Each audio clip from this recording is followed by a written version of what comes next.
Bonsoir tout le monde et bienvenue à cette séance, notre quatrième cours, si je ne me trompe pas, dans ce programme, la douceur au quotidien.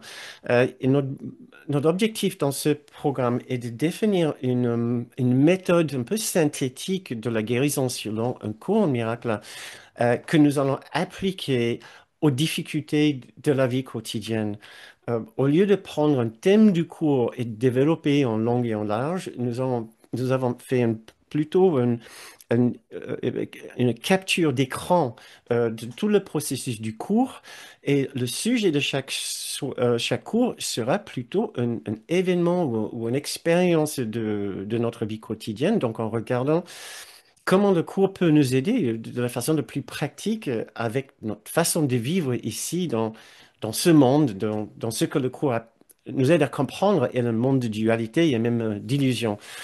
Ce soir, j'ai voulu nous aider à trouver un moyen de gagner en paix intérieure en regardant les événements dans le monde en large. Donc, j'ai appelé le cours ce soir le cours et les crises humaines. Et nous pouvons dire qu'il y en a quand même pas mal. Est-ce qu'on pourrait vraiment dire qu'il y en a plus que d'habitude? Je pense que ce monde n'a jamais, ne suis jamais, n'est jamais allé très bien. Mais en ce moment, et surtout avec les réseaux sociaux, et avec Internet maintenant, on est bombardé d'informations sur la condition du monde, guerre ici, guerre là-bas. C'est extrêmement difficile d'éviter d'être exposé à ce qui se passe dans le monde. Je voudrais, je voudrais qu'on se penche sur l'expérience que nous pouvons avoir de ce désarroi, ce sentiment de désarroi, ce sentiment de tristesse ou d'injustice ou de colère ou d'être dépité par ce qui se passe dans le monde, ce soir, ça sera vraiment la version succincte. Le thème mérite bien sûr beaucoup plus de temps. Et ce soir, ça sera juste un aperçu de ce que le cours peut nous offrir et je peux vous offrir des pistes à suivre. Si si trouver de la paix dans ce monde en conflit et, et en guerre et en douleur vous intéresse, j'espère que vous trouverez dans cette soirée, dans ce cours, des sujets que vous pourrez explorer par la suite pour vous aider. Donc, que ce soit sur le plan géopolitique, sur le plan social, que sur le plan économique ou de la santé, nous voyons facilement autour de nous des humains, des personnes qui vont mal, des parties du monde où les gens vont extrêmement mal. Des populations tout entières sont en grande détresse et difficulté. Quelles sont les solutions? Les solutions peut-être le résultat immédiat, ce serait extrêmement difficile de ne pas être affecté par ce qui se passe. Et le réflexe intérieur est bien sûr tout d'abord de ressentir des choses face à ce qui se passe. Et si nous ne faisons pas attention, un réflexe de protection sera de nous couper de ces événements, de nous couper du fil des informations ou de nous entraîner avec nos méditations de paix. Et bien sûr, si c'est le meilleur moyen pour nous de rester dans un certain calme et de protéger ce calme intérieur en nous coupant de ce fil d'information, bien sûr, il faut le faire. Mais nous devons savoir que selon le cours, c'est juste un genre de palliatif. Ça ne guérit pas le problème, bien sûr, certainement pas dans le monde, et ça ne guérit pas non plus le problème dans notre esprit. Parce que le cours nous dit que la paix est possible, la paix est présente. Il est bien possible de voir et même de ressentir cette paix, pas simplement dans notre vie personnelle en regardant ces situations difficiles, mais aussi pour les personnes en situation de grand danger et de difficulté. Donc, si vous êtes touché d'une façon ou d'une autre par le cours, par son message, surtout si vous êtes touché par l'auteur du cours, par sa façon de vouloir établir une relation intime avec nous, pour nous aider à nous approcher à, à la paix et l'amour et la douceur qui est dans son cœur, alors nous avons tout intérêt à écouter ce qu'il peut nous dire par rapport à notre perception, par rapport à notre façon de vivre ce monde et notre façon de voir ce monde, puisque la façon dont nous voyons le monde n'est pas toute la vérité. Donc, la façon habituelle dont nous avons tous adopté de voir ce monde est un monde d'individus séparés les uns des autres, dont certains sont en grand danger et en grande détresse, une dette est causée par d'autres individus ou des régimes qui gouvernent, ces régimes et ces dirigeants qui manquent totalement de bon sens et de scrupules et qui sont obsédés par leurs propres intérêts et par les intérêts de leur groupe.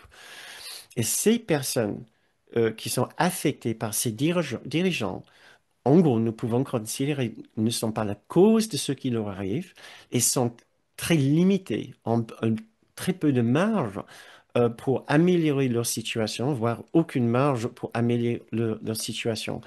Cette perception du monde est, est compréhensible et défendable du point de vue de ce monde, est un reflet d'un système de pensée. Ce système de pensée est implacable. Il y a des victimes et des bourreaux, il y a des bons et des méchants, il y a des coupables et des innocents. Et c'est extrêmement difficile à l'intérieur ce système de pensée de contredire cette perception et même cette expérience. Sauf que selon le cours, cette vision des choses, cette perception, ce système de pensée contient bien des erreurs. Et donc, notre guide dans un cours miracle, Jésus voudrait bien nous aider à comprendre ces erreurs. Alors, notre méthode de guérison synthétique du cours que nous pratiquons dans ce programme s'appelle la pratique ou la méditation de l'instant saint. Et son but est justement de nous faire connaître et reconnaître ces moments difficiles pour que nous les balayions pas sous le tapis de l'inconscience. Donc, pour nous aider à faire quelque chose avec ce qui est notre véritable expérience, de corriger les pensées derrière et puis de nous élever au-dessus de ce monde tout entièrement.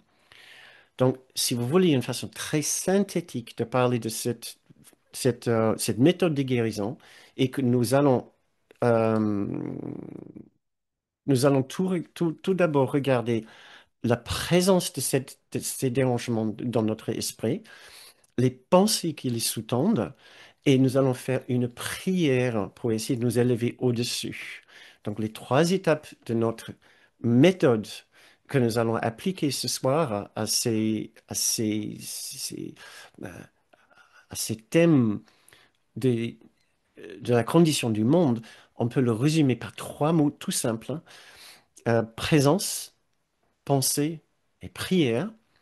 Nous aurions pu suggérer, nous pouvons aussi choisir trois autres mots, acceptation, correction et élévation.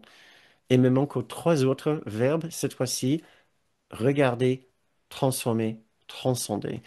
C'est tout le mouvement du cours. Regarder, accepter et, et accepter ce qui est dans notre esprit, ce qui enlève le déni et le refoulement dans notre esprit. Par la suite, nous voulons corriger et transformer notre pensée, ce qui va enlever la projection ou corriger la projection dans notre esprit, les erreurs fondamentales qui nous ont amenés à ces expériences difficiles.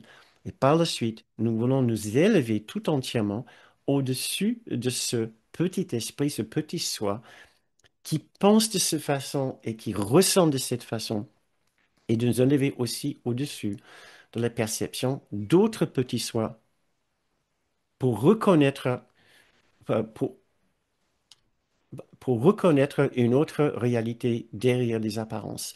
C'est notre objectif avec ce programme et c'est ce que nous allons essayer de faire ce soir. Alors, j'ai pensé commencer tout de suite par vous inviter à vous souvenir de quelques-uns de ces souvenirs difficiles de ce qui se passe dans ce monde pour nous mettre en contact avec cette contrariété profonde cet désarroi que nous pouvons ressentir en regardant les conditions du monde et essayer tout de suite à mettre en application cette méthode pour nous familiariser avec et pour l'appliquer par la suite, parce que ce qui va se passer, ce qui va suivre, nous allons, nous allons analyser les pensées qui sous-tendent notre expérience actuelle. Si nous ne sommes pas dans la paix intérieure en regardant ce qui se passe dans le monde, si nous trouvons difficile de trouver la paix en regardant ce qui se passe, la paix derrière, bien sûr, ce qui se passe, c'est parce qu'il y a des pensées qui sous-tendent cette expérience. Nous voulons trouver ces pensées et les corriger avec l'aide de Jésus. Mais posons-nous d'abord pour, pour nous mettre en contact pour toucher ce fond perturbé en nous qui regarde les scènes du monde et qui disent terreur, horreur, regarde ce qui se passe. Euh, je suis tellement bouleversé que je n'ose plus ouvrir les infos ou écouter la radio. Donc, sans nous plonger dans ces sentiments difficiles, je nous invite tous à juste nous poser quelques instants pour nous souvenir de quelques-unes de ces émotions, quelques-unes de ces sensations. Et si vous le souhaitez, dans un premier temps, pour nous préparer pour cette méditation, vous pouvez les noter dans le fil de chat. Quelles sont quelques-unes de ces expériences ou ces émotions que vous pouvez ressentir en regardant ce qui se passe dans le monde actuellement? Encore, ce n'est pas pour plonger dedans, c'est juste pour les reconnaître, pour qu'on puisse travailler avec quelque chose qui est réel pour chacun, au lieu de juste passer ce cours, cette soirée, l'heure qui va suivre là, en, sur la surface de l'esprit, dans la sphère intellectuelle de l'esprit. Rappelons-nous que nous ressentons une vraie désarroi ici quelque part en regardant ce qui se passe dans le monde. Il y a des vrais êtres humains impliqués dans des grandes tragédies, des situations tragiques de ce monde. Cela ne peut pas nous laisser indemnes. Donc, si vous souhaitez, je vous invite à, à mettre ici dans le fil de chat quelques-unes de vos suggestions, des expériences que vous avez pu traverser en regardant ce qui se passe dans le monde. Je vous ai donné déjà quelques petites idées.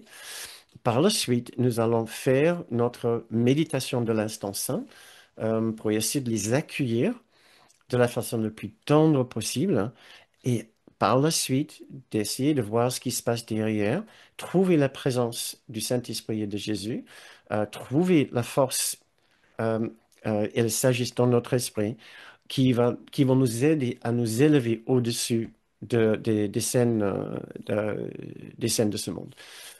Donc, je vois quelques suggestions qui commencent déjà à entrer. Euh, excusez-moi. Juste quelques petits paramètres qui changent pour moi de mon côté, au côté logistique ici, technique.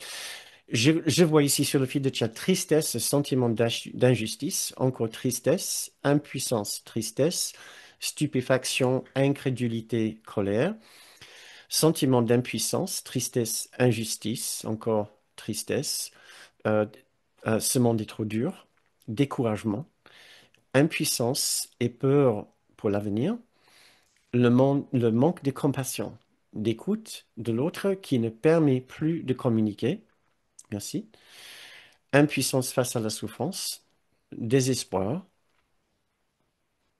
Merci. J'attends juste quelques instants au cas où il y a d'autres suggestions qui entrent. Euh, non, ça a l'air de s'être calmé pour l'instant. Donc, je profite pour continuer. Je pense qu'on a déjà bien ouvert la communication avec nos sentiments. Et je suis sûr qu'il y a bien d'autres sentiments, émotions ou nuances sur cette expérience, mais on n'a pas besoin de tout explorer non plus. Ce que nous voulons faire dans un premier temps, est-ce que nous allons refaire la même méditation à la fin de à la fin, brièvement à la fin de ce cours. Nous voulons juste nous poser avec Jésus et le Saint-Esprit C'est une autre façon de dire nous poser avec notre propre sagesse intérieure, celle de notre propre grande soi, de notre esprit juste, de notre esprit en Christ. Donc, si vous voulez bien, avec moi, juste fermez les yeux ou baissez votre regard, le temps de nous intérioriser, le temps de ressentir brièvement ou furtivement ces émotions, mais dans l'espace sécure et en sécurité de notre sanctuaire intérieur. Nous sommes ici dans notre esprit en sécurité parce que nous ne sommes jamais seuls dans les profondeurs de notre sanctuaire intérieur.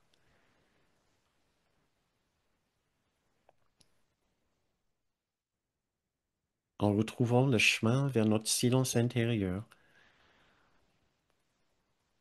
nous pouvons nous permettre d'évoquer ces émotions, ces sentiments et ces pensées dures sans être submergés par l'expérience.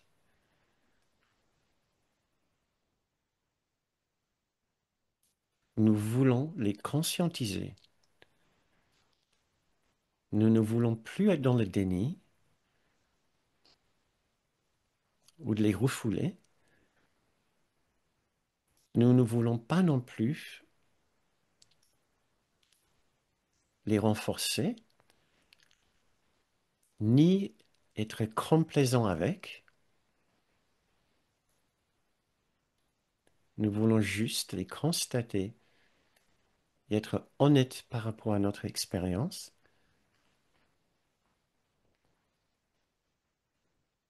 Et surtout,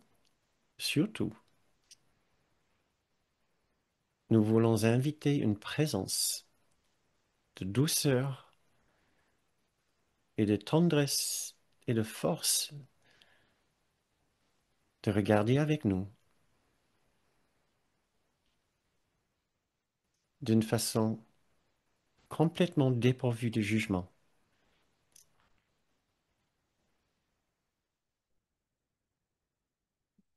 dans une profonde acceptation. Celle-ci est notre expérience. Il n'y a rien à craindre à l'observer, à le vivre et à le regarder.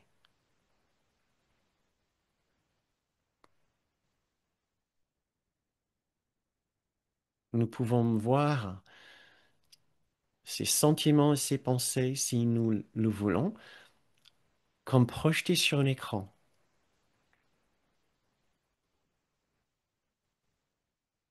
comme si nous étions dans un cinéma et les mots qui parlent de notre difficulté sont projetés sur l'écran.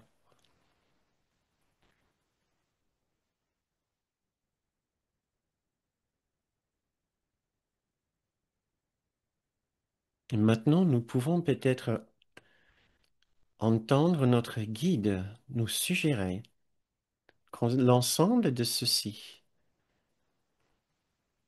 est produit par une série de pensées et de croyances fondamentales.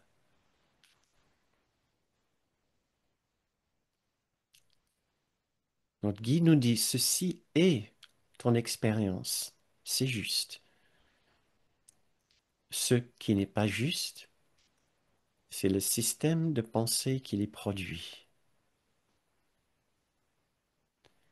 Et je peux t'aider à corriger ton système de pensée et à trouver la vérité derrière.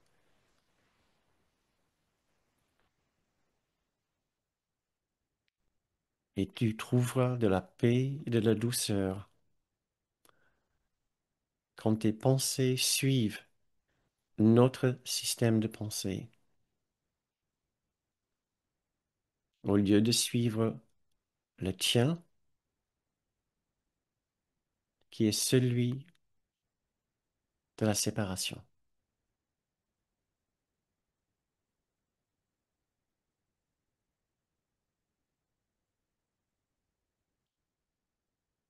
Pour finir cette méditation, nous pouvons imaginer notre guide nous rappeler que nous ne sommes pas ce petit soi qui ressent l'ensemble de ces choses. Nous sommes aussi le grand soi, majestueux et noble et au-dessus des événements du monde.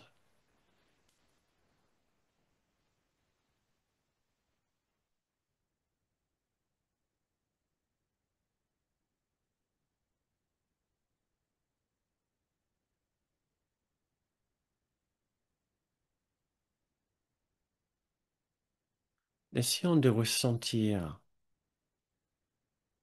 un genre de détachement sain et juste par rapport à nos émotions et nos expériences habituelles en regardant le monde.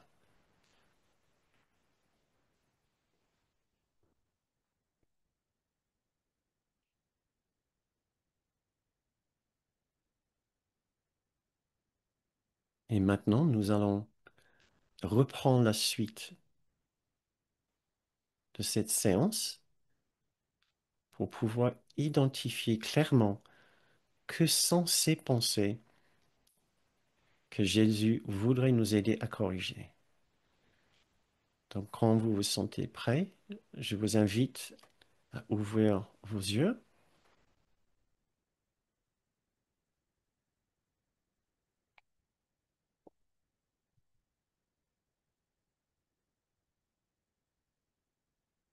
Très bien. Maintenant, de la façon plus synthétique, je voudrais dire, parce que nous allons développer ça par la suite, de façon la plus synthétique pour parler de ce système de pensée et de ces erreurs. Nous sommes tombés dans le piège de la séparation, de penser que nous sommes des individus, que chaque individu est imprégné au moment qui se croit fermement être cet esprit particulier et séparé, il va croire dans un genre de crime ontologique ou faute ontologique qui produit une douleur ontologique dans son esprit, qui n'est pas attaché à ce monde, pas encore, mais qui se réfère purement au fait qu'il pense s'être séparé de sa propre réalité dans l'unité. Cela est une condition de la plus grande douleur. Pardon. Une fois arrivé ici, avec cette douleur se manifeste, se décline de trois façons différentes, en trois besoins dont nous avons parlé la semaine dernière. Un extrême besoin de reconnaissance, d'être le meilleur, un extrême besoin de valorisation, de considérer qu'il a toujours raison, et un extrême besoin de satisfaire tous ces besoins et de satisfaire l'ensemble de ces besoins, peu importe les conséquences pour chacun. Peu importe, dans sa version la plus crue et brutale. Chacun se croit justifié à mener sa vie de cette façon. Jésus nous dit qu'il y a des très très grandes erreurs dans ce système de pensée, en commençant avec le fait qu'il n'y a aucun vrai individu dans ce monde. Chacun possède un esprit, oui, mais cet esprit est joint, est entièrement joint dans un esprit collectif. Nous sommes ensemble ce collectif au point de pouvoir appeler d'une unité. Donc, cette idée d'unité va enlever toute idée par la suite de personnes séparées entre les bourreaux, les victimes, les bons, les méchants, les innocents, les coupables. Nous sommes l'ensemble de, de ce phénomène que nous appelons l'humanité. Ces guerres sont en train de se passer à l'intérieur de ce que nous sommes collectivement. Chacun est en train de contribuer à ces guerres. Chacun est en train de souffrir de ces guerres. Nous sommes comme les neurones. Chacun est comme un genre de neurone à l'intérieur d'un vaste cerveau humain où chaque neurone est connecté à chaque autre neurone. Ce qui se passe dans un neurone ne peut pas ne pas affecter ce qui se passe dans l'ensemble. Nous sommes en train de produire ceci ensemble. Ce qui nous donne aussi à la fin notre méthode de guérison. C'est d'éclairer notre propre petite neurone et du fait qu'elle est connectée à toutes les autres, elle va éclairer et envoyer des messages de paix et d'unité à chaque autre neurone, sans qu'on fasse quelque chose spécifiquement dans ce monde.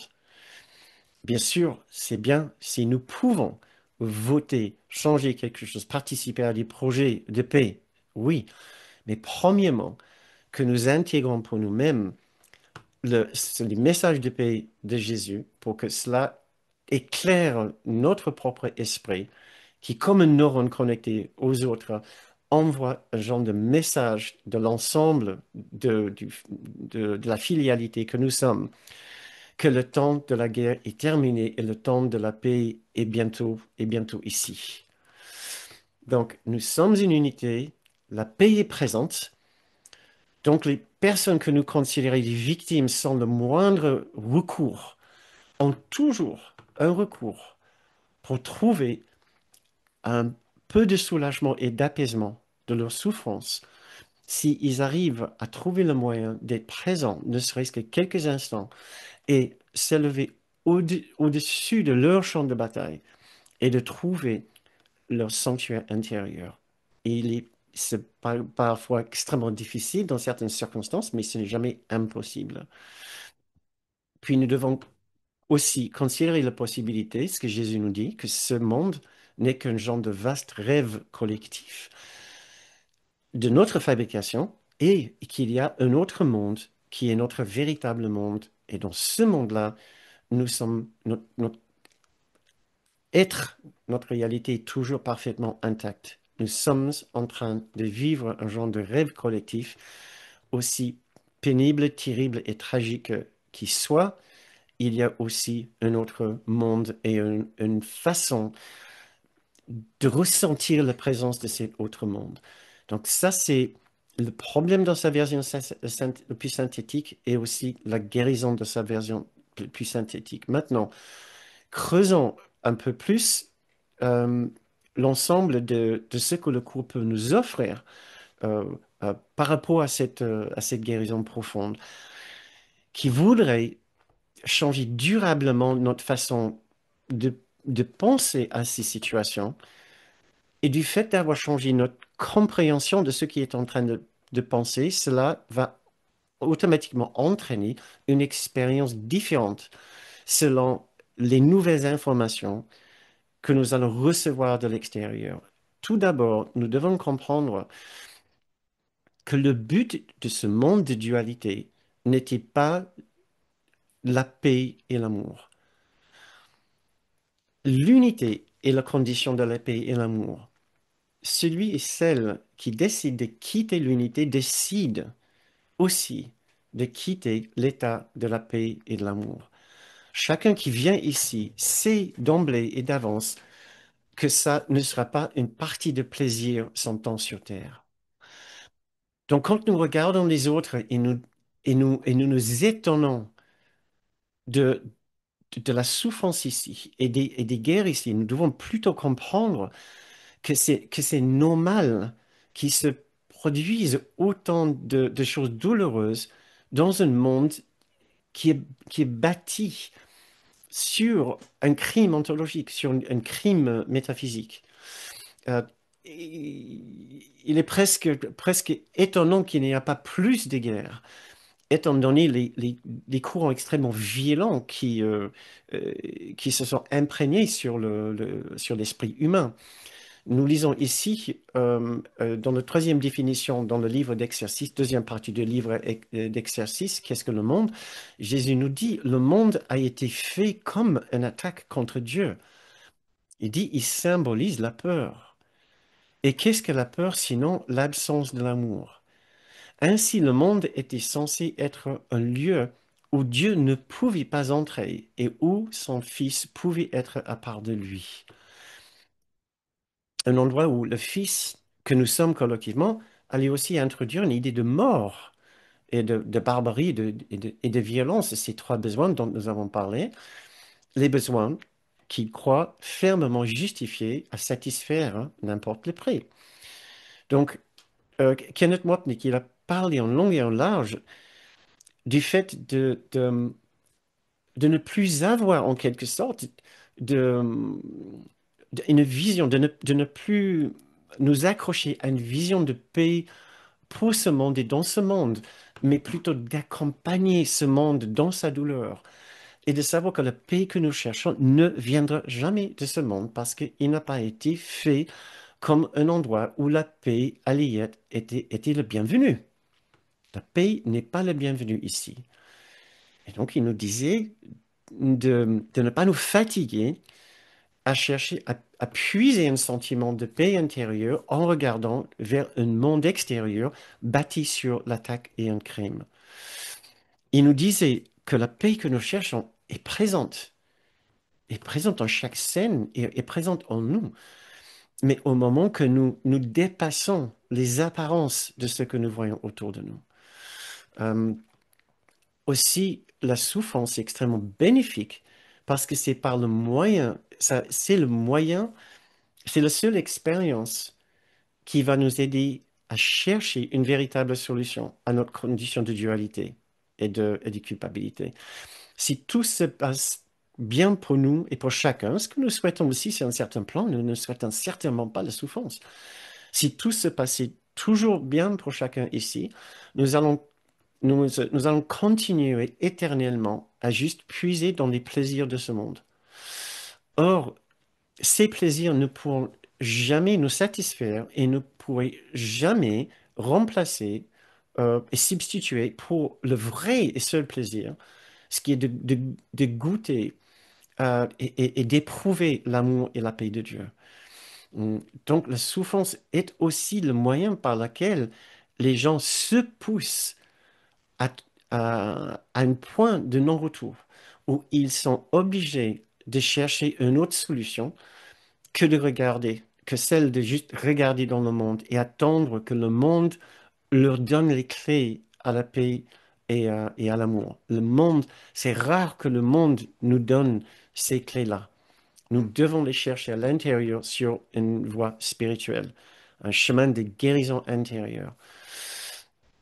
Maintenant, euh, une chose que nous devons comprendre, c'est que l'esprit qui vient ici va se fixer entièrement sur la douleur de ces conditions extérieures. Et ces conditions extérieures sont effectivement parfois extrêmement douloureuses. Mais aussi bien que les conditions extérieures sont douloureuses, ce n'est pas vraiment ça qui produit la douleur en chacun. La vraie douleur est la douleur fondamentale, ontologique, métaphysique, ce sentiment cette impression de se sentir totalement coupé de sa source dans l'amour, dans la paix, dans l'unité de son propre être. C'est ça la vraie douleur qui hante et qui dérange l'esprit de chacun. Par la suite, nous projetons cette douleur sur l'extérieur et nous trouvons plein de différentes circonstances qui semblent refléter cette douleur profonde intérieure. Donc, quand nous avons de l'empathie pour quelqu'un, très bien, mais nous voulons être sûrs que c'est l'empathie pour la douleur profonde et pas la douleur des circonstances de la personne. C'est la différence entre ce que le cours appelle la vraie empathie et la fausse empathie. Là, nous lisons sur cela dans la première section du chapitre 16. Très important, Kenneth Wapnick, notre mentor, faisait aussi des stages tout entiers sur ce sujet.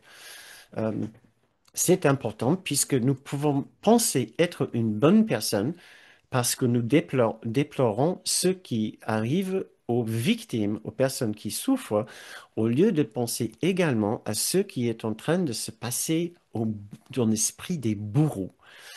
Il a dit avoir de la pitié, de la compassion et de l'empathie, certes, mais pour chaque personne impliquée dans chaque bataille, dans chaque lutte, dans chaque situation d'injustice. Nous sommes une unité en train de souffrir ensemble, même s'il y a certains de ces individus qui semblent porter le couteau et d'autres qui semblent souffrir du couteau. Et c'est la façon dont nous allons guérir la séparation de notre esprit en portant notre regard sur la souffrance, aussi bien dans l'esprit du bourreau que dans l'esprit de la victime. Euh, nous devons aussi nous méfier de notre désir de rester focalisé sur la douleur de la victime, la douleur des circonstances, au lieu de regarder la douleur ontologique de chacun. Plus nous maintenons cette vision des circonstances douloureuses, plus c'est un signe de notre résistance de vouloir aller plus à l'intérieur, parce que si nous allons plus à l'intérieur, nous allons trouver notre propre douleur ontologique aussi, la vraie douleur de nous sentir séparés. Et nous ne voulons pas faire cela parce que si nous continuons, nous risquons effectivement de trouver la véritable paix et unité derrière, et notre ego disparaîtra. Donc, pour prévenir ce mouvement à l'intérieur, avec l'élévation par la suite, nous allons rester soi-disant tranquillement, à déplorer les circonstances de circonstances des victimes, au lieu de faire le travail profond. Donc, on peut dire, écoutez ceci, on peut dire que nous avons plus peur de l'absence de la douleur que de la douleur elle-même. Nous préférons voir la douleur et même ressentir la douleur elle-même que de constater un endroit dans notre esprit où il y a une absence de douleur. Nous pouvons dire pareil pour la tristesse. Nous avons plus peur de l'endroit dans notre esprit où il y a une absence de tristesse. Et je ne veux pas dire par indifférence. Je veux dire parce qu'on a accédé à l'esprit de Jésus, de Dieu et du Saint-Esprit en nous, qui englobe la souffrance de chacun. Nous pouvons avoir plus peur d'accéder à l'endroit en nous où il y a une absence de tristesse que de la tristesse elle-même. Donc, inconsciemment, nous sommes attirés vers la douleur, attirés vers la tristesse et des émotions pures et dures, au lieu de les dépasser et les transcender. Les transformer. Si ce sujet vous intéresse, vous pouvez lire la section qui s'appelle l'attraction de la douleur. C'est dans la section B, c'est dans la partie B, section 4 du chapitre 19. Continuons.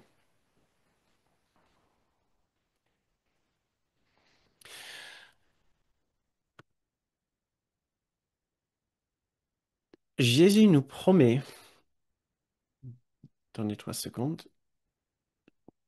je vais voir comment j'ai organisé mes notes. Oui, Jésus nous promet encore un autre moyen de transformer notre expérience de ce monde ici par le pardon. Maintenant, on comprend ordinairement que le pardon, c'est de regarder les erreurs qui font certaines personnes et dire, bon, c'est mon travail spirituel de dire que ce n'est pas si grave ce que vous avez fait à cette personne, que je vous souhaite la bonté et la paix de Dieu. Ceci n'est pas le pardon selon le cours miracle, parce que ça garde toujours l'idée qu'une personne a fait quelque chose de terrible à une autre personne, qui est certainement un fait dans ce monde. Parce qu'il se passe de telles choses tous les jours.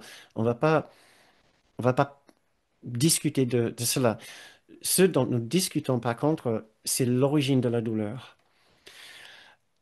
Un individu ne peut pas enlever la présence de l'amour et de Dieu, de l'amour et la paix de Dieu de mon esprit, ni de votre esprit, ni de l'esprit de toutes ces personnes qui souffrent.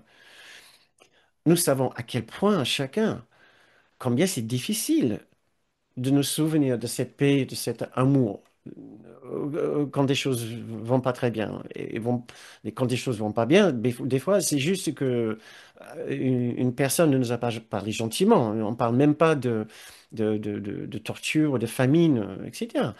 Nous savons combien c'est difficile. Néanmoins, la vérité est si nous tenons à ce cours et au discours de notre guide, Jésus, néanmoins, c'est une vérité que la paix et l'amour de Dieu sont toujours présents dans l'esprit de chacun, peu importe les circonstances qui traversent. Donc, le vrai pardon dans le cours, c'est le fait de reconnaître cela. Et à l'instant que nous reconnaissons et nous retouchons dans notre refuge intérieur, notre sanctuaire intérieur, ce sentiment de paix et de tranquillité, à ce moment-là, nous lâchons prise automatiquement de la douleur de la situation, de la souffrance de la situation et aussi de notre rancœur, de notre haine et de notre colère. Parce que nous reconnaissons immédiatement que l'autre personne n'était pas véritablement responsable pour notre immense désarroi et souffrance intérieure, nous reconnaissons que la personne, dans son immense confusion et immense douleur intérieure, a fait des choses complètement abjectes, indignes et ignobles pour un fils de Dieu, mais il reste toujours un fils de Dieu, néanmoins, extrêmement confus, extrêmement apeuré, extrêmement en manque de souvenirs, d'amour, de sagesse, de clarté, de raison, et néanmoins toujours un enfant de Dieu. C'est ça le vrai pardon selon le cours. Nous devons comprendre l'attaque n'est jamais ce que nous pensons et la souffrance non plus. L'attaque vient toujours de quelqu'un d'extrêmement confus et apeuré, qui est toujours lié à notre unité, qui a subi, on ne sait pas ce qu'il a pu subir dans cette vie pour, pour en finir un bourreau, quelle, quelle force sociale il a dû subir pour distorsionner, difformer son esprit de cette façon, sachant que nous venons déjà avec un esprit déjà bien déformé. Euh, donc l'attaque n'est jamais ce que ça semble être, et la souffrance non plus. Et c'est à ce moment-là que nous pouvons porter de la lumière sur ce qui est dans notre esprit par rapport à ces attaques et cette souffrance, que nous pouvons ressentir un élargissement de notre esprit et un allègement de notre souffrance, de cette douleur, et une sorte de sérénité, du fait de commencer à nous élever au-dessus du fracas et du tourbillon de l'ego qui veut hurler et crier sa misère, sa douleur, ses accusations, les torts des autres. Nous voulons surtout trouver une façon d'apaiser cette expérience d'écoute attentive de tout ce que l'ego nous envoie. Parce que c'est toujours la voie de la guerre. Et si cela vous intéresse, les questions du pardon, vous pouvez regarder plusieurs leçons. Le pardon est la clé du bonheur. Euh, euh, la, la leçon 249, le pardon met fin à toute souffrance et à toute perte. La leçon 333, le pardon met fin au rêve du conflit. Ici, je vais mettre toutes ces références dans le descriptif déjà incrusté dans la vidéo et dans le descriptif de la vidéo. Nous pouvons lire ici dans la leçon 198, seule ma condamnation me blesse, seul mon propre pardon me rend libre. N'oublie pas aujourd'hui, dit Jésus dans cette leçon, qu'il ne peut y avoir aucune forme de souffrance qui ne cache une pensée qui ne pardonne pas. Donc il dit, la souffrance est toujours sous-entendue par une rancœur, par une pensée qu'on ne veut, par une pensée qui ne pardonne pas. Il continue, pas plus qu'il ne peut y avoir une forme de douleur que le pardon ne puisse guérir. Jésus met tout l'accent sur le pardon comme le moyen de guérir ce sentiment de souffrance, cette expérience de souffrance et bien sûr toutes les émotions qui vont avec. Je voulais aussi vous parler du fait que quand nous regardons ce qui se passe dans le monde, c'est très difficile de ne pas glisser d'une façon ou d'une autre, d'une façon subtile, au moins subtile, dans les pièges de penser que quelque part, toutes ces tragédies ont été, sont le produit de Dieu, où Dieu les a autorisés, a permis que cela se produise. Selon différentes philosophies spirituelles, c'est une possibilité que Dieu crée ce monde. Après, il n'est pas responsable pour ce qui se passe ici. Mais inconsciemment, dans ce genre de philosophie, c'est extrêmement difficile de ne pas penser que si Dieu est tout-puissant, il doit néanmoins quand même venir nous aider quand on se met dans les sacrés pétrins. Un court miracle a une toute autre façon de voir les choses. Dieu n'a pas fabriqué ce monde. Dieu n'est même pas présent dans ce monde. Dieu ne sait rien de ce monde. Tout ce qui se passe ici n'est pas l'œuvre de Jésus. L'œuvre de Jésus n'est pas l'œuvre de Dieu. Dieu ne peut pas intervenir dans un monde qu'il ne connaît pas, dont il n'est même pas conscient, puisque ce monde ne s'est jamais produit. Ce monde reste un rêve dans son enfant dormi. C'est comme si votre enfant dort le soir, vous voyez qu'il fait un cauchemar. Vous n'êtes pas responsable. Vous avez fait votre enfant. Vous êtes responsable en quelque sorte pour son esprit, mais vous n'avez pas permis d'autres enfants de vivre une vraie cauchemar. Il peut rêver d'un cauchemar. Et on ne peut pas empêcher notre enfant de rêver d'un cauchemar, de faire un cauchemar. Mais on ne sait pas ce qui se passe dans le cauchemar. On peut imaginer quelques éléments, mais on ne sait surtout pas intervenir dans le cauchemar. On peut simplement caresser son bras, ses épaules et son front. C'est ce que Jésus et le Saint-Esprit sont toujours en train de nous faire, ensemble avec les anges. Notre esprit endormi de l'enfant de Dieu, en train de nous dire, tiens, tiens, ne t'inquiète pas, ton cauchemar n'est pas réalité. Et Dieu n'est certainement pas responsable. Ce qui se passe, ton Père t'aime. Ce n'est pas sa volonté que cela se produise. Ce n'est pas sa responsabilité, ce n'est pas sa volonté. Il ne veut pas cela pour vous, il ne veut pas cela pour les autres. Et j'ai quelques passages de la leçon 99 qui nous parlent bien de ce que Jésus essaie d'exprimer par cette idée. Donc méfions-nous chaque fois que nous pensons que Dieu a quelque chose à faire avec ce qui se passe ici ou que Dieu devrait faire quelque chose ici.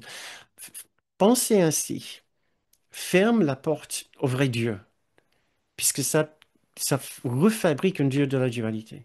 Dieu, il vaut mieux que nous pensions que Dieu est au-dessus de tout cela et que nous voulions, c'est mieux de nous élever au-dessus de tout cela au niveau de Dieu. Et voilà ce que nous pouvons lire. Déjà, une petite phrase de huitième section, huitième paragraphe, section 3, chapitre 24. Pardonne à ton Père de ne pas avoir eu pour volonté que tu sois crucifié. C'est une phrase étrange, aussi une belle phrase. C'est parce que il sait, Jésus, comme je vous ai dit tout à l'heure, de l'attraction de la douleur, on a voulu être crucifié.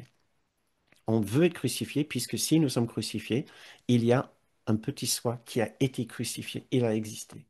Et en plus, ça a été la volonté de Dieu.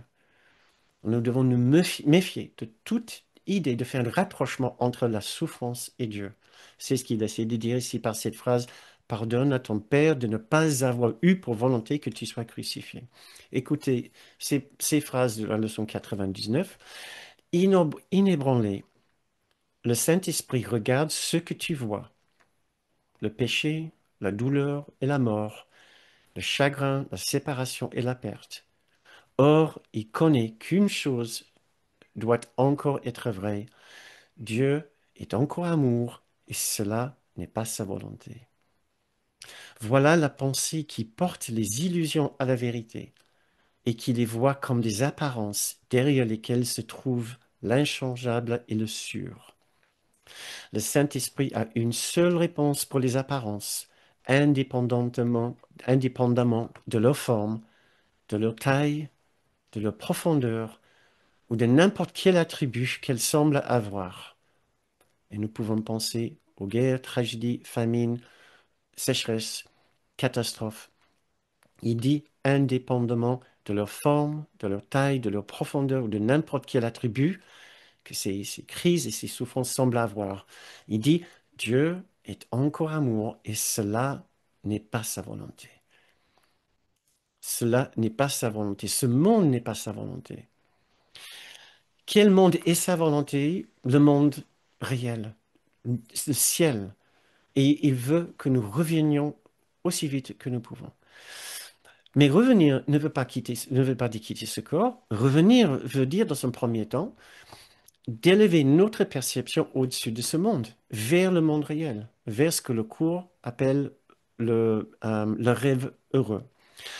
S'élever au-dessus de ce monde, euh, nous voyons un reflet de cette idée dans la section 4 du chapitre 23, au-dessus du champ de bataille. Euh, Nous voyons aussi un autre reflet de cette idée. Au-delà de ce monde, il y a un monde que je veux. Et je vais vous lire des passages de cette magnifique leçon pour terminer cette séance. Nous devons toujours savoir il y a un autre monde qui est notre véritable demeure. Nous ne sommes pas chez nous ici. Et il est possible de commencer à ressentir la présence de cet autre monde, même ici. Entrer dans cette perception-là veut dire entrer dans le rêve heureux. Nous rêvons toujours, mais maintenant c'est un rêve heureux puisque nous savons que c'est un rêve. Nous assistons et nous aidons autant que nous pouvons parce que, parce que ce que nous avons dit ce soir n'est certainement pas une raison de ne pas aider. Nous devons rester très attentifs à la douleur de nos frères et de nos sœurs. Nous devons honorer et respecter leurs souffrances. Nous devons comprendre leurs souffrances euh, et l'esprit qui la fabrique, la vraie souffrance dans l'esprit de chacun. Nous devons même aider dans notre forme que nos frères et sœurs cherchent de l'aide, sauf si cette aide, bien sûr, va leur faire encore plus mal ou faire du mal à d'autres personnes. Nous devons être nous devons démontrer cette, cette douceur et cette compassion d'abord dans notre esprit, dans notre attitude, dans nos yeux, et après, bien sûr, ce que nous espérons que cela se traduise dans notre comportement, mais on ne peut jamais dire ce que c'est, bien sûr, l'acte, comment se comporter dans ce monde. Pour certaines personnes, ça sera juste continuer tel, dans leur activité, telle qu'elle est cette activité, euh, en, euh, en brillant de l'intérieur, en émanant dans son esprit et en sachant au plus profond d'elle ou de lui que, que l'amour et la paix sont la vérité dans ce monde. Pour d'autres personnes, ça sera de prendre des actions spécifiques. C'est à chacun de ressentir dans son cœur, dans son esprit, comment l'esprit souhaite qu'il fasse vivre ces messages de paix, d'amour et de confiance et de sécurité. Maintenant, refaisons notre petite méditation, notre méthode de guérison dans la méditation de l'instant saint pour accueillir notre expérience. Maintenant que nous avons transformé nos pensées, nous pouvons commencer à nous élever, notre troisième phase de cet exercice, vers notre véritable demeure, vers cette nouvelle façon de vivre dans ce monde. Donc, si vous souhaitez bien, si vous voudriez bien participer dans cette méditation finale avec moi, euh, ça serait avec grand plaisir que je vous guide une fois de plus. Fermons les yeux ou baissons notre regard et commençons à porter notre regard à l'intérieur, à nous souvenir de cet endroit en nous qui est tellement parfait, qui est tellement beau, qui est toujours en sécurité,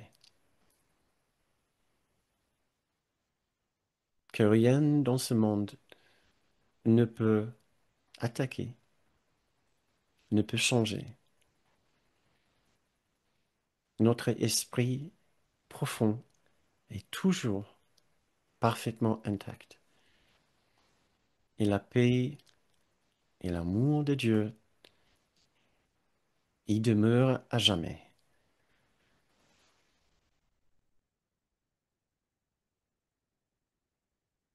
Si nous souhaitons, nous pouvons ressentir à nouveau, juste vaguement maintenant, une certaine petite tristesse peut-être, ou colère de nos anciennes perceptions de ce monde. Nous nous donnons le droit d'en avoir. Mais maintenant, nous les acceptons, nous les accueillons avec le plus grand tendresse et sans les juger, sachant qu'il y a toujours des erreurs de pensée qui les sous-tendent.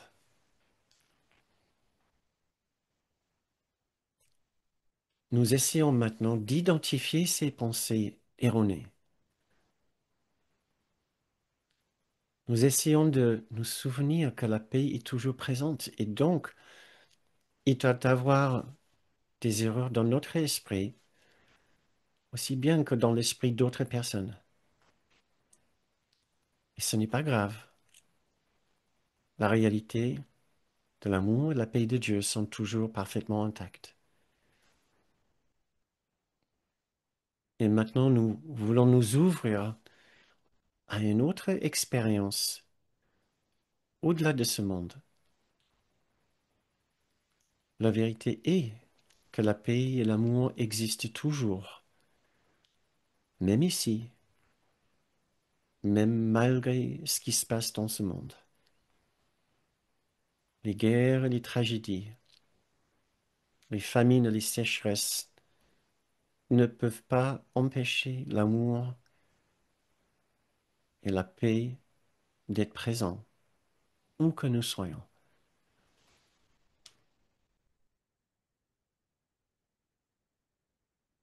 Et voici une lecture de la leçon 129.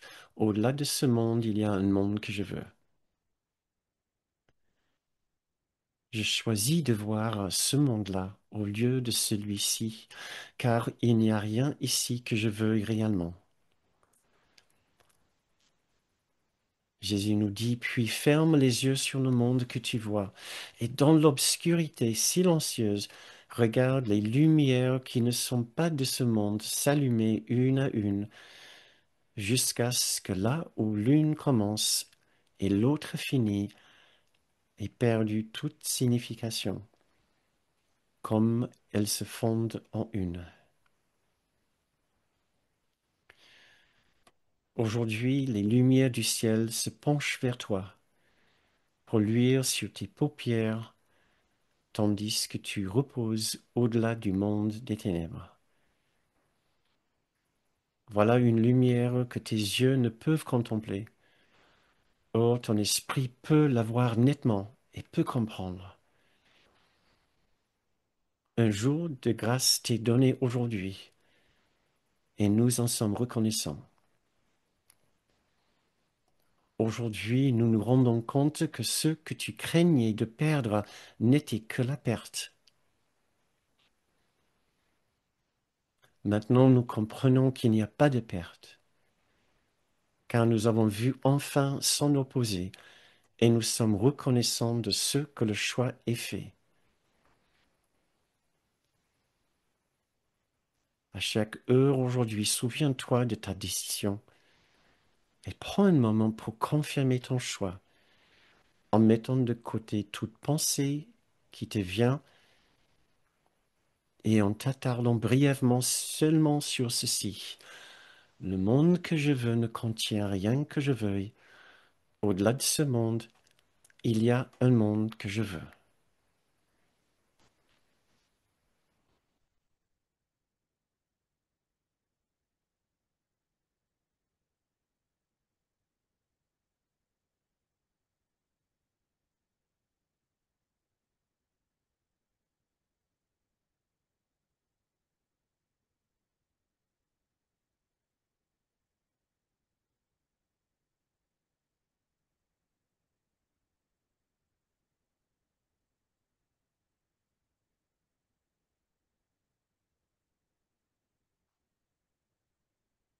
Très bien. Si vous souhaitez rester dans votre silence intérieur, vous pouvez baisser le son sur votre appareil ou quitter la séance.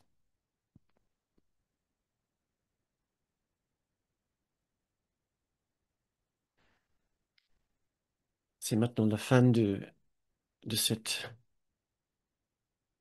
de cette séance. Merci beaucoup pour votre participation. Euh, Si vous devez nous quitter maintenant, nous sommes très heureux de vous voir la semaine prochaine, si vous souhaitez assister, participer. Et si vous pouvez rester encore quelques minutes, je serai heureux de passer ce temps avec vous, pour échanger avec vous, pour écouter vos questions, vos remarques. D'ailleurs, si vous avez des questions, vous pouvez les mettre dans le fil de chat. Euh, ou bien sûr, et avec grand plaisir, je serai très heureux de parler avec vous. Il suffit d'ouvrir votre micro. Euh, et avant cela, peut-être je n'ai pas besoin de vous rappeler que si nous pouvons offrir Patricia et moi, ma femme et moi, si nous pouvons offrir ces enseignements, c'est uniquement parce que nous sommes soutenus par quelques contributeurs. Et ces bases de contributeurs changent tout le temps. Donc, nous vous invitons très sincèrement et chaleureusement de faire une contribution. C'est le seul moyen pour nous de continuer ces séances, les préparer, les séances aussi d'éditer des vidéos pour les mettre sur YouTube, préparer les extraits et aussi écrire ces fiches pratiques. D'ailleurs, si vous ne savez pas, nous envoyons une fiche pratique, un article sur le thème de la semaine avec des exercices. Nous avons eu des très bons retours par ces fiches pratiques que nous envoyons tous les jeudis aux personnes qui sont inscrites sur notre liste d'envoi.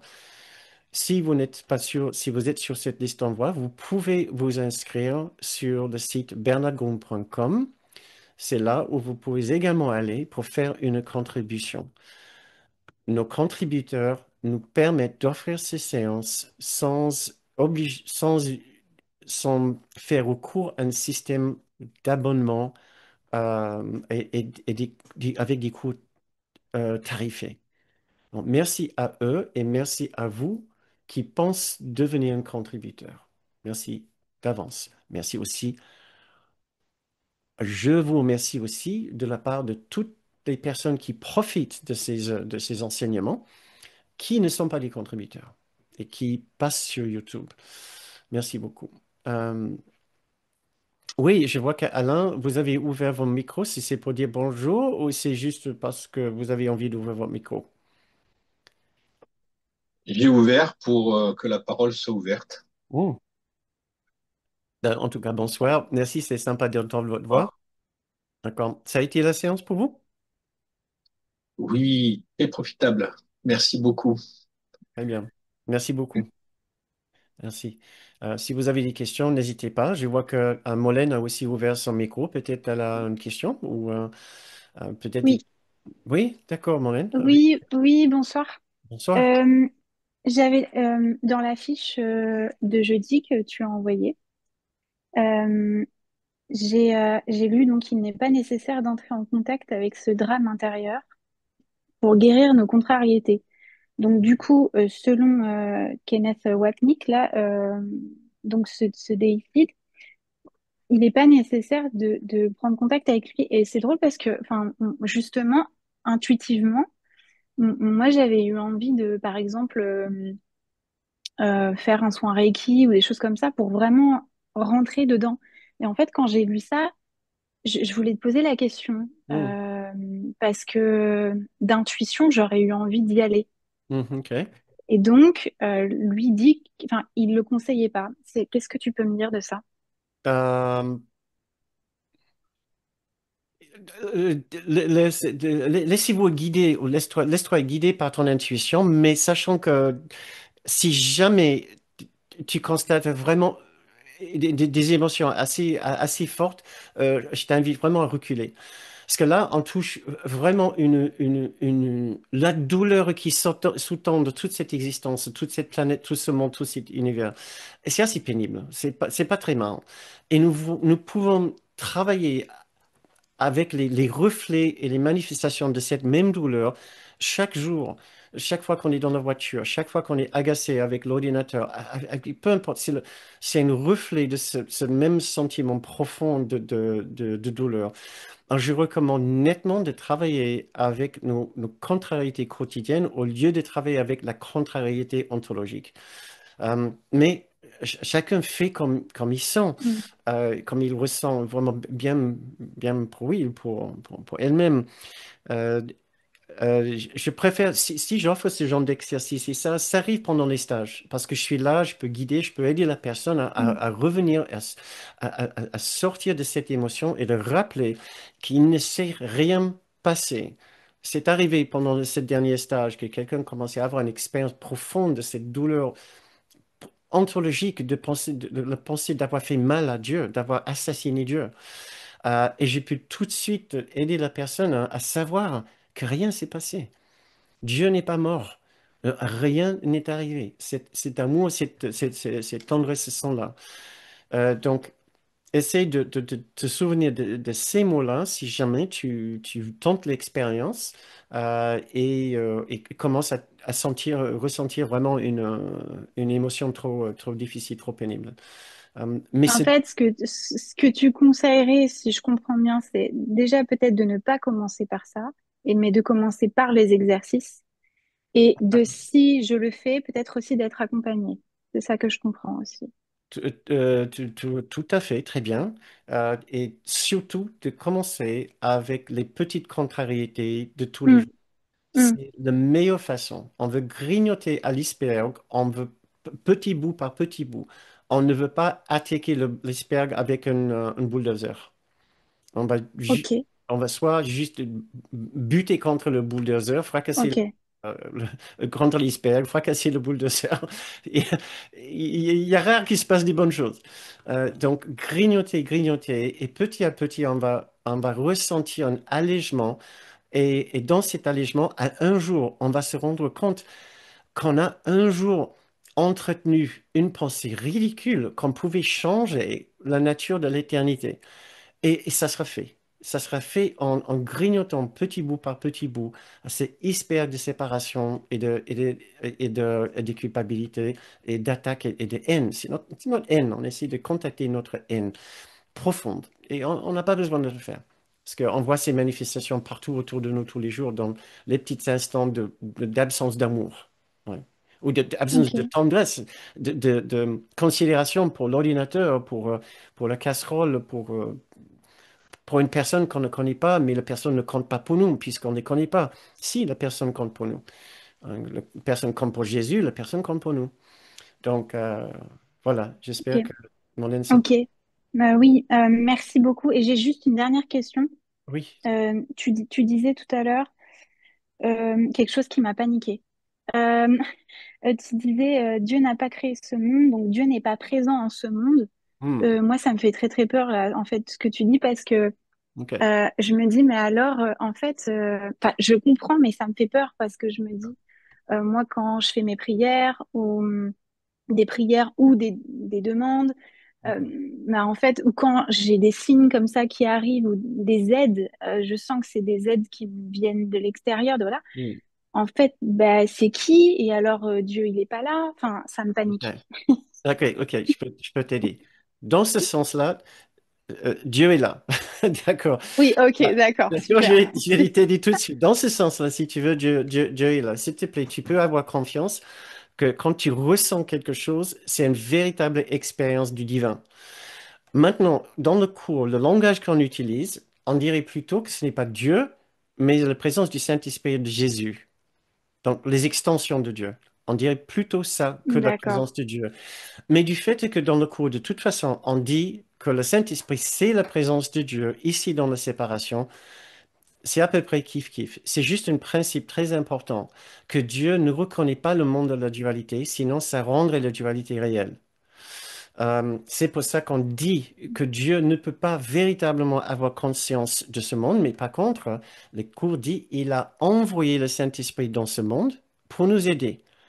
Il a Ok. envoyé un messager dans le rêve de son enfant pour l'aider. Et ce messager aide l'enfant à savoir que son Père est là. Donc, quand tu vois un signe, quand tu ressens quelque chose et tu sens la présence du Père, c'est véridique. C'est pour ça que j'ai dit c'est des D'accord. expériences réelles. Ok, ça me rassure. Oui, oui, oui, tout à fait. Et Ok.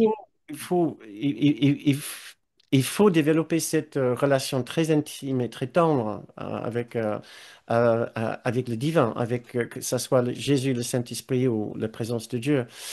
Et de toute façon, chaque prière dans le livre d'exercice à partir de la leçon 221 sont adressées à Dieu, Père. Donc, on imagine bien une connexion là. Jésus encourage cette connexion. Sauf qu'en réalité, c'est une connexion avec notre propre grande soi. Notre grande soi est notre connexion à Dieu. C'est notre présence en Dieu. Donc, nous prions pour nous souvenir du Christ en nous. Et le Christ en nous Hmm. nous répond. On est quasiment en relation avec la partie la plus majestueuse de nous-mêmes. Et je trouve cette idée magnifique. Ouais. Tu es en train de parler à la partie la plus sublime et divine et majestueuse de toi-même. Ouais. Oui, ça me parle beaucoup, ça. Ouais, Ok, parfait. super. Merci. Merci beaucoup, Merci, merci, Molène. merci, Merci beaucoup. merci. Merci. Euh, j'ai pas vu s'il y a des questions dans le fil de chat. Euh, se peut-il que plus que je goûte à cette partie du silence en moi, je souffre plus encore physiquement? Alain, c'est un peu votre expérience, c'est ça. En ce moment, oui. D'accord. Euh, en Et en pré- même temps, en même temps, l'expérience qu'on a vécue tout à l'heure m'a réconforté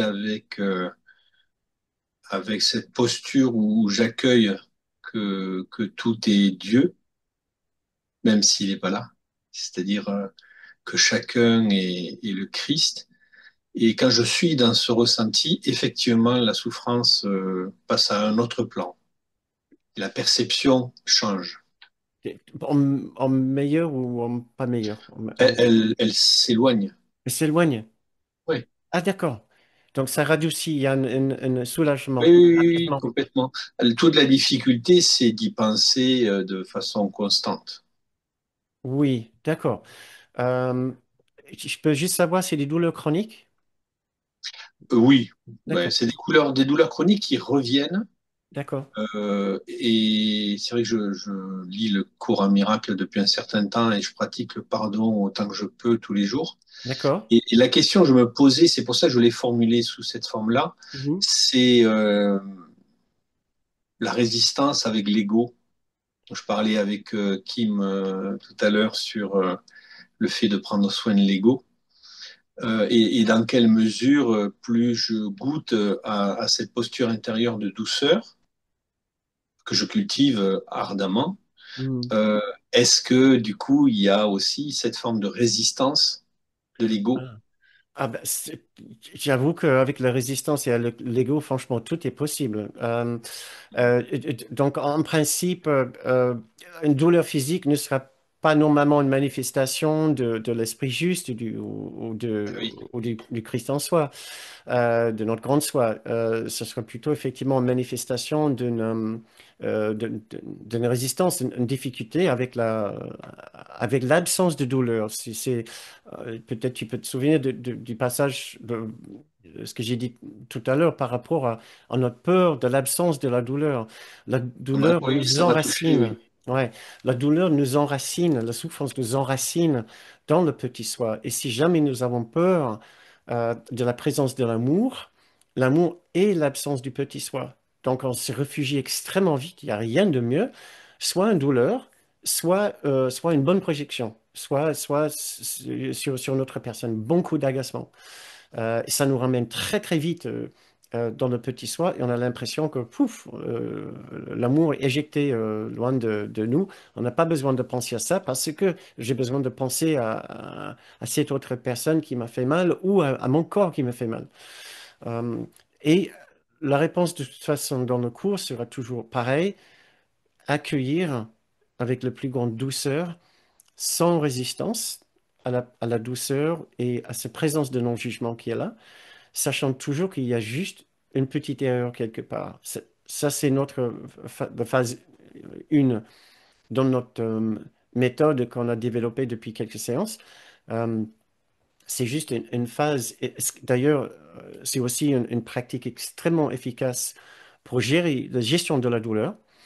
euh, que nous partageons, que le cours partage avec la méditation de pleine conscience, et si jamais vous êtes l'opportunité d'en pratiquer, qui a été le but de cette méditation, était design, il a été inventé, cette méthode, pour aider les personnes à gérer les douleurs chroniques. Ça apaise les douleurs. Donc, quand on accueille, donc on l'intègre, le cours utilise cette méthode aussi pour intégrer toute douleur, que ce soit physique ou que ce soit émotionnel. C'est plutôt destiné à nous aider avec les douleurs émotionnelles, mais ça marche aussi très bien pour les douleurs physiques. Accueillir, laisser ces douleurs être présentes, de ne pas les refouler, de ne pas nous y opposer. Voilà. Et, et d'élargir notre esprit pour accompagner ces différentes expériences, mais toujours avec la plus grande douceur et sans jugement, sans se juger, en se sentant accompagné dans cette démarche, sachant qu'il y a toujours quelques petites bribes de pensée qui sous-tendent et voilà, qui sont à la fondation, qui sont à la base de cette expérience. Et petit à petit, on peut les découvrir, on peut grignoter ses pensées, on peut les changer pour laisser notre système émotionnel et notre système physique plus en paix. Euh, Les offrir, en fait, c'est ça. les Les offrir, accueillir et les offrir. tout à fait. Si c'est un langage qui vous parle, de les offrir à Jésus, au Saint-Esprit, mais ce qui veut dire aussi offrir la raison pour laquelle on a cette douleur émotionnelle ou physique. Et si c'est la résistance, de leur offrir notre résistance, de leur offrir notre peur, de leur offrir notre peur, de leur amour. C'est pas juste leur offrir la douleur, mais offrir la raison de la douleur. Donc, d'essayer de voir, et si même si on ne sait pas exactement ce que c'est la pensée en dessous, on peut imaginer qu'il y a un peu de peur de l'amour, un La peu de... peur de l'amour me parle beaucoup. Il n'y a pas photo. Ah oui, parce que ça va me donner qui n'a pas vécu ce moment où il y a la bascule qui est juste là et hop, la trouille reprend le relais. Et hop. Non, mais chaque fois qu'on a fait une belle méditation du cours, 5 minutes après, on sort dans la rue et on est dans une contrariété, une rage. C'est exactement ce qui s'est produit. On a, comme vous dites, comme tu dis, il n'y a pas photo. J'ai pris peur. J'avais une belle expérience. Mais après, j'entre dans la rue et mais qui suis-je dans cet amour? Mais je suis personne. Il y a tous ces autres êtres à côté de moi qui sont aussi aimés que moi. Mais non, j'ai pas envie de ça. Qui suis-je dans cet amour? Je veux être moi. Donc, je n'aime pas cette personne. Regarde ce que celui m'a fait. Boum, je reviens. Mais c'est totalement classique. C'est tellement classique. Mais ça sera tous les jours jusqu'à ce qu'on en rit. Jusqu'à ce qu'on en rigole et on dit, bon, encore mon ego qui me dit, qui suis-je dans cet amour de Dieu? Et on a doit dire au l'ego, bah, tu n'es rien. Tu n'existes plus. Et on doit prendre l'habitude de n'être personne, de, de, de juste faire partie de cet esprit d'amour. Prenons plaisir à n'être personne. Ensemble. Ouais. Ici, on est 25 non-personnes. Il n'y a personne devant nos Guy qui fait. Je vois quelques petites vignettes devant moi. Oui, prenons plaisir à disparaître ensemble, que nos égos disparaissent ensemble et on se regarde ensemble et on se dit, bah, tiens, c'est juste un autre aspect de l'amour de l'enfant de Dieu, un peu confus, toujours avec un peu de rêve derrière les yeux, dans les yeux, mais c'est pas grave, parce qu'on est tous, comme j'ai dit plusieurs reprises ce week-end pendant notre retraite, et comme Kenneth nous disait, endormis au ciel, dans nos grands fauteuils. On n'a jamais quitté le ciel. Ici, on se projette dans cette dimension. C'est comme un hologramme. On se projette dans cette vie ici comme un hologramme, mais notre être véritable est toujours ailleurs, dans le monde, au ciel. Ça ira, Alain? Oui, merci beaucoup. Merci beaucoup. Mon Merci. nom est personne. Je vais essayer de me rappeler. Au nom de personne. Je vois que Muriel, le nom Muriel a aussi ouvert son micro. Non, mais c'est pas, ça peut attendre la semaine prochaine ou je sais pas si c'est l'heure. J'ai encore 2 minutes ou pas? Hop, allez, soyons fous. Non, mais c'est juste, je voulais partager, justement, ça m'a parlé ce soir, l'attraction de la douleur, parce que j'ai ressenti ça il y a 2 jours, suite à une colère et tristesse mélangée, enfin, de fortes émotions encore. Euh, En fait, j'étais tellement comme ça, et je me suis rendu compte, en fait, comment dire, j'ai réussi à avoir la distance et à me dire, mais je pourrais lâcher ça. Et en fait, je me suis rendu compte que je n'avais pas envie de le lâcher. Euh, j'étais, je ne peux pas expliquer comment, mais j'avais la vision d'un mur qui me traversait. Voilà, j'avais la vision d'un mur qui me traversait avec, et c'est pour moi, c'était la résistance où je comprenais que je pouvais lâcher, mais je ne voulais pas le lâcher parce que Hmm. j'y tenais à ma douleur. Voilà. C'était juste, ça m'a parlé ce soir. Je voulais. Merci, je suis très content qu'on a pris le temps parce que c'est parfait pour ce soir. Ça peut vraiment aider les autres à savoir que on peut vraiment avoir une expérience d'avoir peur ou de ne pas vouloir lâcher prise d'une expérience qui à la base n'est pas agréable, mais c'est préférable d'avoir d'avoir cette douleur que, que l'absence de la douleur. On sait pas, on n'a pas l'habitude de n'avoir aucune douleur. On a beaucoup plus l'habitude d'avoir des douleurs. Et les douleurs peuvent devenir réconfortantes, étrangement. Ouais.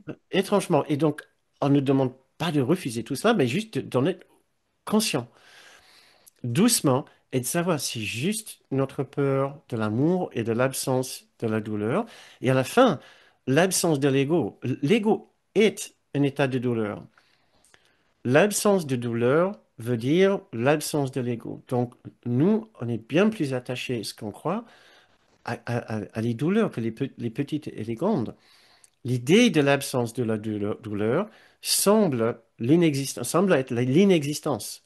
La disparition semble être la mort. Et on peut commencer à comprendre à quel point c'est absurde, c'est loufoque. Mais petit à petit, pas d'un coup, on s'accompagne avec nos douleurs auxquelles on s'accroche, tout en nous rappelant, mais c'est pas grave, on peut aussi bien vivre sans la douleur, comme on peut aussi bien vivre sans l'ego, sans l'importance que je me donne. Voilà. C'est pas une question d'abandonner le corps, c'est une question d'abandonner. Abandonner l'ego veut dire abandonner l'importance qu'on se donne. Oui, on donne à son histoire, à tous ses besoins, à tous ses projets. Ça ne veut pas dire arrêter les projets, mais abandonner de l'idée que je vis par mes projets et je vais satisfaire tous mes besoins par mes projets. On va faire des choses, mais voilà, donc petit à petit, on apprend à donner beaucoup moins d'importance à nos projets, nos besoins, notre récit, notre histoire, la personne qu'on pense être et à notre douleur. On va faire ça ensemble. Bon programme? Ouais! Eh bien, parfait. Ouvrons nos micros, disons nos au revoir et promettons de revenir ici comme des bonnes non-personnes la semaine prochaine. Hein? Sans la moindre Merci. importance. Cette semaine, donnons de moins en moins d'importance à nos douleurs, etc. Très bien. Disons nos au revoir sur 5. 5, 4, 3. 3, Merci beaucoup. Au Passez une revoir. très bonne Merci. Au semaine revoir. et Merci, bonne à l'année semaine. prochaine. Merci, Au je vous revoir. embrasse. À très bientôt.